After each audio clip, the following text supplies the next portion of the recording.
நம் ஆண்டவர் இயேசு கிறிஸ்துவின் நாமத்தினால் மகிழ்ச்சியும் சமாதானமும் நம் அனைவரோடும் இருப்பதாக. 1 யோவான் 3:2-10 முடிய. என் அன்பார்ந்தவர்களே, இப்போது நாம் கடவுளின் பிள்ளைகளாய் இருக்கிறோம். இனி எத்தன்மையராய் இருப்போம் என்பது இன்னும் வெளிப்படவில்லை. ஆனால் அவர் தோன்றும்போது நாமும் அவரை போல் இருப்போம். ஏனெனில் அவர் இருப்பது போல் அவரை காண்போம். அவரை எதிர்நோக்கி இருக்கிற அனைவரும் அவர் தூயவராய் இருப்பது போல் தம்மையே தூயவராக்க வேண்டும். பாவம் செய்யும் அனைவரும் சட்டத்தை மீறுகின்றனர். சட்டத்தை மீறுவதே பாவம். பாவங்களை நீக்கவே அவர் தோன்றினார் என்பது உங்களுக்கு தெரியும். அவரிடம் பாவம் இல்லை. அவரோடு இணைந்திருக்கும் எவரும் பாவம் செய்வதில்லை. பாவம் செய்பவர் எவரும் அவரை கண்டதும் இல்லை, அறிந்ததும் இல்லை. பிள்ளைகளே, எவரும் உங்களை நெறி தவற செய்ய விடாதீர்கள்.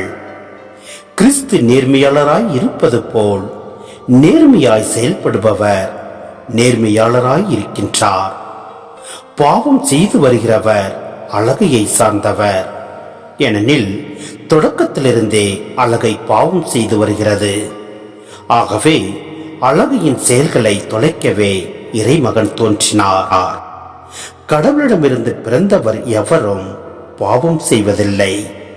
ஏனெனில் கடவுளின் இயல்பு அவரிடம் இருக்கிறது. கடவுளிடமிருந்து பிறந்தவராய் இருப்பதால் அவரால் பாவம் செய்ய இயலாது.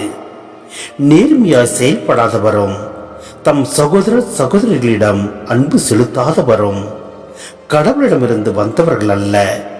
இதனால் கடவுளின் பிள்ளைகள் யார் என்றும் அழகின் பிள்ளைகள் யார் என்றும் புலப்படும்.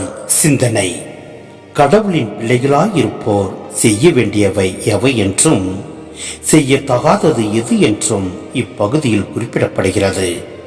அவர்கள் செய்ய வேண்டியவை தூயோராயிருத்தல், நேர்மையாய் செயல்படல், சகோதர சகோதரிகளிடம் அன்பு செலுத்துதல். அவர்கள் செய்யத்தகாதது பாவம். தூய்மையாயிருத்தல் இன்றியமையாதது. தூய உள்ளத்தோர்தான் கடவுளை காண முடியும். கடவுளை காண்போர்தான் அவரைப் போல அவரது சாயலாய் இருக்க முடியும், செயல்பட முடியும். அத்தகையவரே கடவுளின் பிள்ளைகள்.